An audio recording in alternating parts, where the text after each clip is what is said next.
All right, let's dive into a duel that is quietly but absolutely defining the future of your money. So on one side, you've got these tech innovators who move super fast and built a totally new kind of digital dollar. And on the other, well, you've got the most powerful financial institutions on the planet, and they are now striking back. And really, this is the massive question at the heart of it all, isn't it?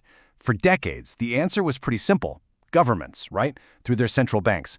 But that is all changing. And the new battle lines are being drawn in the digital world.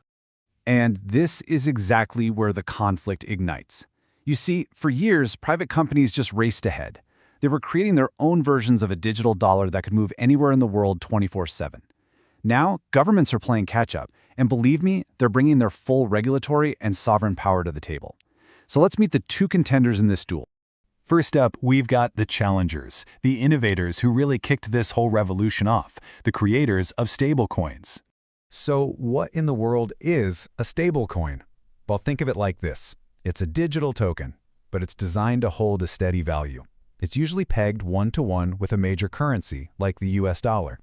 And that stability, which is a huge contrast to the wild swings you see in other cryptocurrencies, is typically backed by real-world assets like cash and bonds.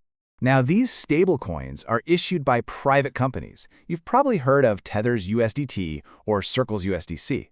And because they're built on blockchains, they can be sent anywhere in the world, almost instantly, completely bypassing that old traditional Monday to Friday banking system.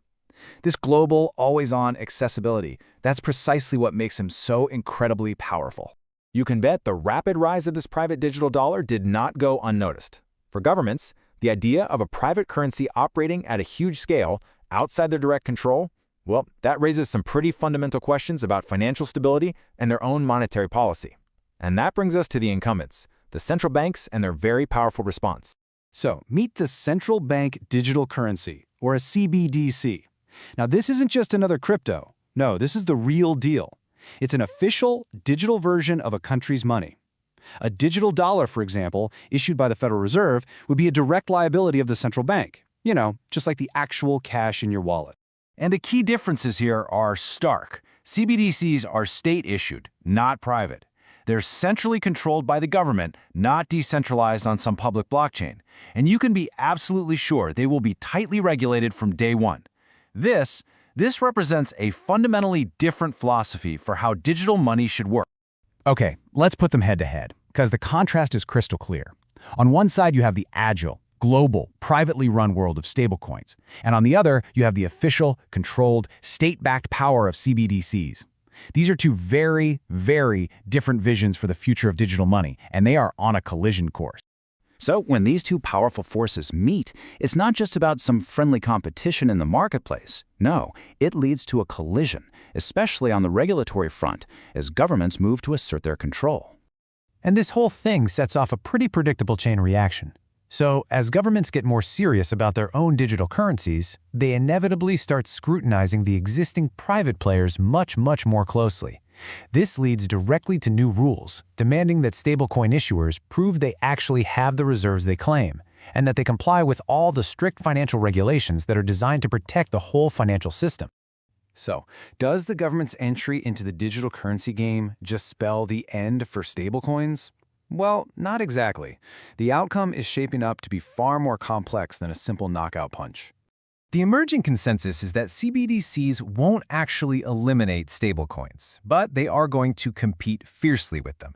It's all about each system finding its own niche, and trying to dominate the specific jobs where it has a natural advantage, whether that's speed, or trust, or programmability, or privacy. And you can see the competition is going to be hottest in areas like everyday payments and international money transfers. In those areas, a government-backed CBDC could compete directly on trust and how well it's integrated with the existing economy. But in more crypto-native spaces like decentralized finance or DeFi, which is built on public blockchains, well, stablecoins have a massive head start, and they'll probably continue to thrive there. There's even potential for them to work together. And this quote it sums it up perfectly. The arrival of a government-backed digital dollar isn't an ending for private currencies, it's the beginning of a whole new game.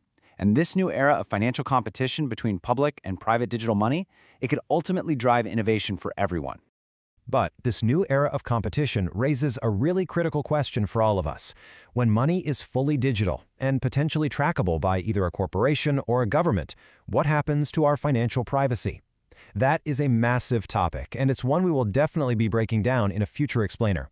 Subscribe and visit Web3 Newswire for visibility and credibility of your Web3 projects.